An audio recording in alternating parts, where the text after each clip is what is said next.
ప్రస్తుతం నెట్ఫ్లిక్స్లో IC 814 series ఇండియాలో అతిపెద్ద వివాదానికి తెరతీసింది.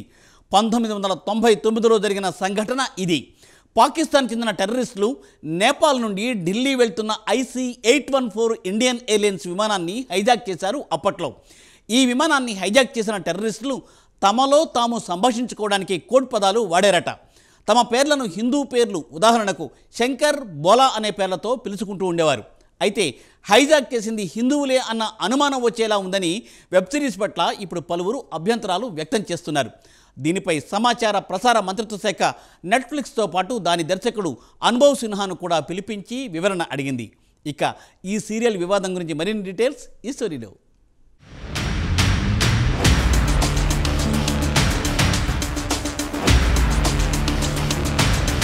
ఐసీ 814 6 ఎపిసోడ్ల సిరీస్ నెట్ఫ్లిక్స్లో హల్చల్ చేస్తోంది. దీనిపై నెగిటివ్తో పాటు పాజిటివ్ రివ్యూలు వస్తున్నాయి. ఈ సిరీస్లో నటించిన సీనియర్ నటుల నటనను అందరూ ప్రశంసిస్తున్నారు. అయితే సాధారణ ప్రజలు మాత్రం కొంత అసంతృప్తి వ్యక్తం చేస్తున్నారు. ఈ సిరీస్ విషయానికొస్తే 1999 డిసెంబర్ 24, 1999లో నేపాల్లోని ఖట్మాండు విమానాశ్రయం నుంచి ఇండియాకు బయలుదేరిన ఐసీ 814 విమానం హైజాక్ చేసి ఆఫ్ఘనిస్తాన్లోని కందహార్కు మళ్లిస్తారు.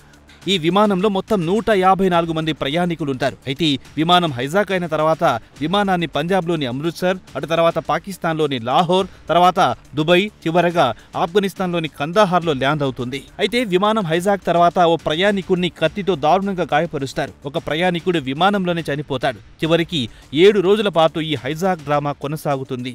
చివరకు ఇండియన్ గవర్నమెంట్ టెర్రరిస్టుల డిమాండ్కు లొంగిపోవాల్సి వస్తుంది. జమ్మూలో ఉన్న కరుడుగట్టిన టెర్రరిస్టులు మౌలానా హసూద్ అజర్, అహ్మద్ ఒమర్ సయీద్ షేక్, ముస్తాక్ అహ్మద్ జర్గార్లను ప్రభుత్వం విడుదల చేస్తుంది. అయితే ఈ సిరీస్ ను అనుభవ్ సిన్హా దర్శకత్వం వహించారు. ఆయన ఇంతకు ముందు ఆర్టికల్ 15, థప్పడ్, ముల్క్ భీడ్, అనేక్ లాంటి సినిమాలు నిర్మించి విమర్శకుల నుంచి ప్రశంసలు పొందారు.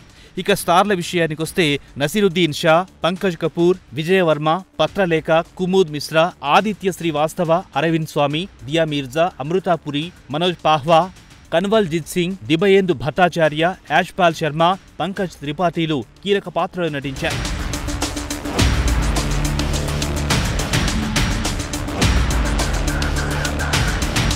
అయితే అకస్మాత్తుగా ఈ సిరీస్పై ప్రేక్షకులకు ఎందుకు ఆసక్తి పెరిగింది? దీనికి పలు కారణాలున్నాయని చెబుతున్నారు. వారిలో సీనియర్ నటులు ఆడియన్స్ను థియేటర్లో కట్టి పడేసేలా, ఇంట్లోనే కుర్చీకి అతుక్కుపోయేలా చేశారు. అయితే కొంతమంది మాత్రం వాస్తవాలను పక్కదారి పట్టించారని ఆరోపిస్తున్నారు.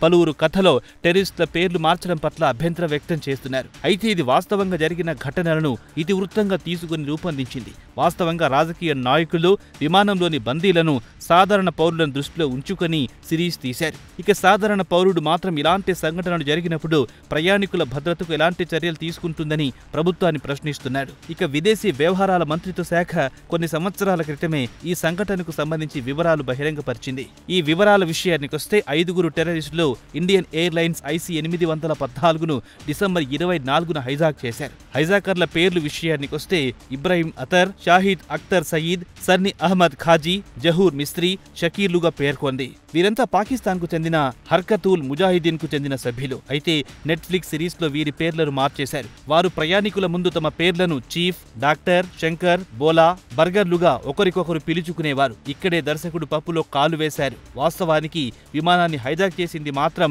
ఇస్లామిక్ టెర్రరిస్టులు అయితే వారికి హిందువుల పేర్లు పెట్టడంపై ఆగ్రహం వ్యక్తమవుతున్నాయి.